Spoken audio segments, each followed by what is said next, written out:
Right now, the Department of Corrections mourning the loss of one of their own. A DOC investigator gunned down outside his Valley home, triggering a crime spree that spanned dozens of miles. A man accused of opening fire on that investigator and then getting into a shootout with troopers several hours later off the I-10 west of Tonopah.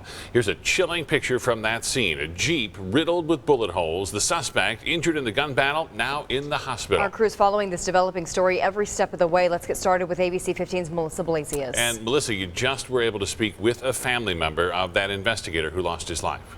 Steve, that's right. I spoke to a daughter, and as you can imagine, this has been a devastating blow for the whole family. She says her dad, Stephen Arvallo, was her best friend. Victoria Arvallo is sharing her treasured family photos, heartbroken that her dad was ripped away from them. He took me on amazing adventures, taught me how to hunt, fish, camp, everything that a daughter could ask for. Stephen Arvallo dedicated his life to keeping people safe, most recently as an investigator with the Arizona Department of Corrections doing background checks. Before that, he worked inside the prisons. He worked with K-9. He had so many friends.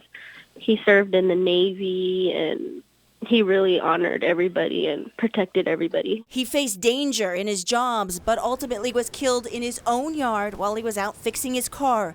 As his family grieves, they also believe he's watching over us, and I'll be continuing everything that he taught me. And tonight, they're asking everyone in the Valley to do this. Just pray that my dad will get justice.